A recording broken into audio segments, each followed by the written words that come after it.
When both coaches refuse to say the other team's real name, you know it's an intense rivalry. For Urban Meyer this week at a news conference, he said, "I've got to apologize, guys, when it was brought to my attention that I uttered the word. I refuse to allow my assistant coaches to utter the word.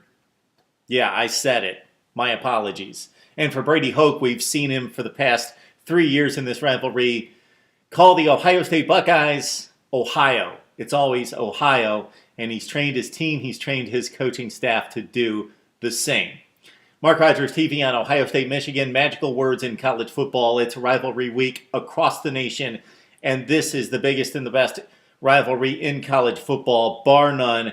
And again, regardless of the records, it's Ohio State and Michigan. For Michigan, it's all about pride this season. That's about all it comes down to, winning the game against the arch rival, Ohio. For the Ohio State Buckeyes, they're of course playing for that, but they're also playing for a 24th consecutive win under Urban Meyer and to go to the Big Ten championship game undefeated at 13-0 and keep hopes alive for a BCS championship game.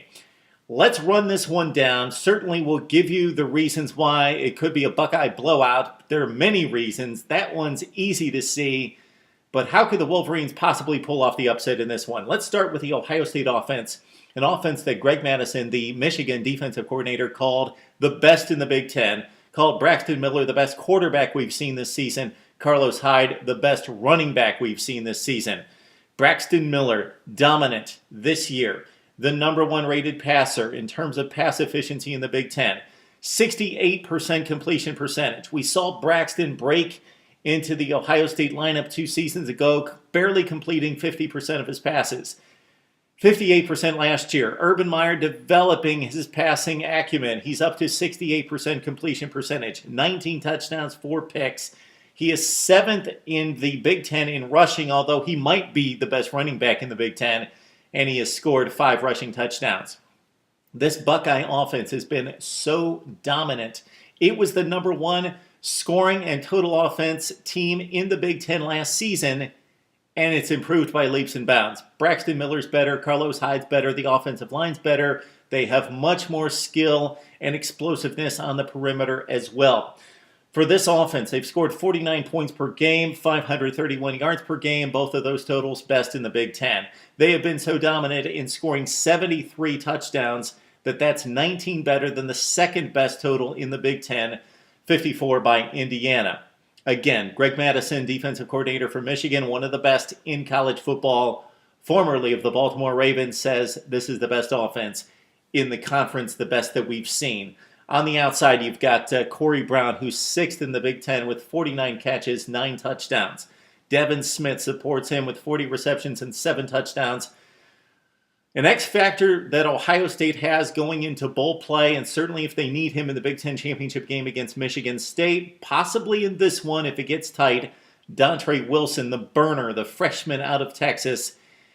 Urban Meyer has used him sparingly because he can't block, and it's somewhat obvious that they need to use him when he's on the field with the ball in his hands. But Dontre Wilson is a burner, and for those 5 or 6 times that he gets the football each game, he is electric.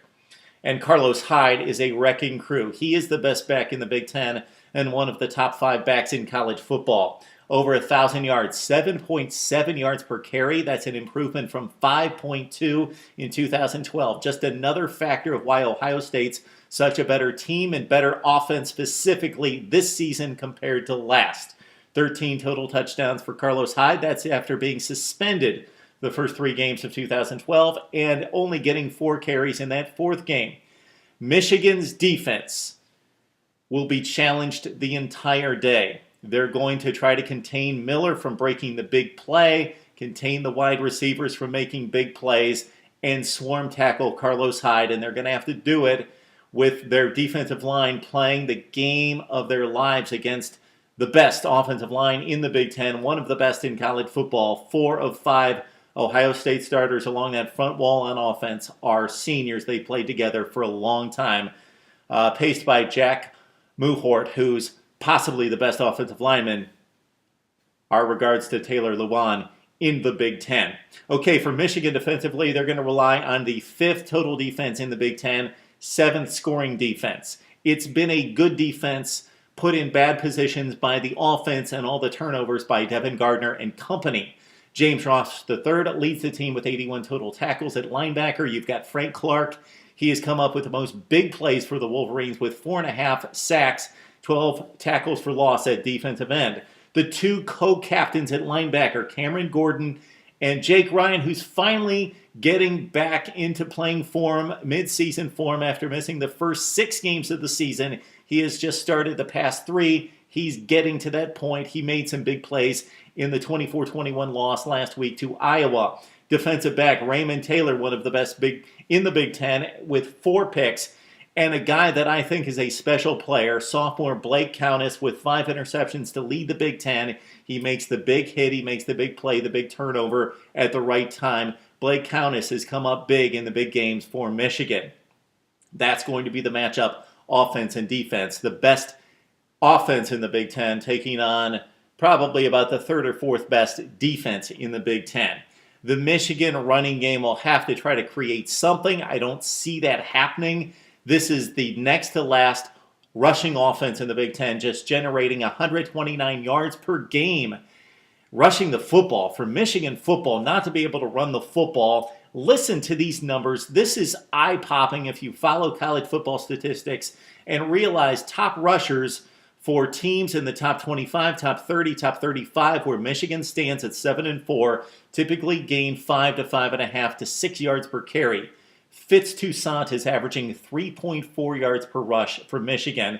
And Derek Green, the phenomenal freshman, has not been phenomenal because of a lack of line play in front of him at 3.1 yards per carry.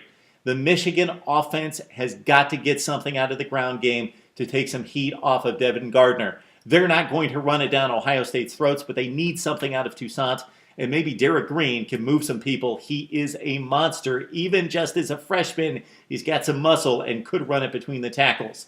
Michigan's running game, again, 11th in the Big Ten. Ohio State's defense is number 2 against the rush, giving up just 95 yards per game, with Ryan Shazier, who should be the defensive player in the Big Ten. He is the best defensive player in the Big Ten. I believe that he should have won that award last season. He is number 1 in the conference in total tackles and solo tackles, 5.5 sacks, and also leads the Big Ten with 19.5 tackles for loss. Also, Noah Spence has turned into a premier pass rushing specialist off the corner, 7.5 sacks. That is 2nd in the conference, and 13 tackles for loss, which is also 4th in the Big Ten. And how about Michael Bennett? He stuffs the run in the middle. He has emerged as a prime playmaker, stuffing the run for the Buckeyes with 5.5 sacks as well as defending the run. Okay, we get to Michigan's hope. This is the Michigan hope in this football game of pulling off a monumental upset and stopping this Ohio State win streak that goes back to the end of 2011. It comes through the arm and the legs of Devin Gardner. This guy has been scattershot, hit or miss. He's getting all sorts of hateful and disparaging tweets from Michigan faithful on Twitter, but this is the guy that could save Michigan's season. He's got the talent. Michigan's 4th in the Big Ten in passing offense at 234 yards per game, 5th in passing efficiency. The Ohio State defense has been one sore spot on this team the entire season. 10th in the Big Ten in pass defense, 7th in pass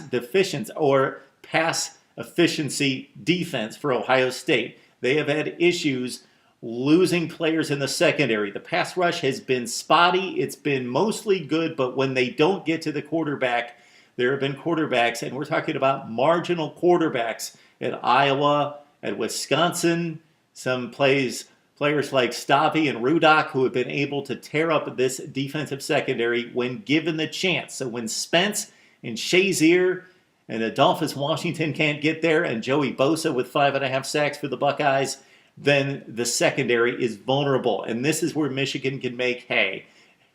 Jeremy Gallen, 71 receptions this year, 1,100 yards, 8 touchdowns. He's had an excellent season despite the issues that Gardner's had passing the football. Devin Funchess is the best pass catcher in the Big Ten at tight end. even though the Buckeyes have two really good ones, and Vanette and Hireman. Funchess is the most talented guy. 43 catches, 5 touchdowns, 686 yards for him. The X factor in this passing offense for Michigan could be Drew Dillia. What's happened to this guy? He looked to have a breakout season in 2013, coming off that nice showing in the South Carolina game in the Outback Bowl last season, in which he caught the would-be game-winning touchdown late in the fourth quarter. He's only caught 9 receptions this year and 1 touchdown. Again, Devin Gardner, second in the Big Ten in total offense, 17 touchdowns, 11 picks. Look at the stats. They're not great. They signify his inconsistent play. 58% passer, the 10 rushing touchdowns, the multiple fumbles, and again, 11 picks against just 17 touchdown passes. But it's Devin Gardner who can make plays with his feet, slow down the pass rush by making plays with his feet, and the guy can deliver the football. Throw in the DVD from the 2012 Ohio State-Michigan game.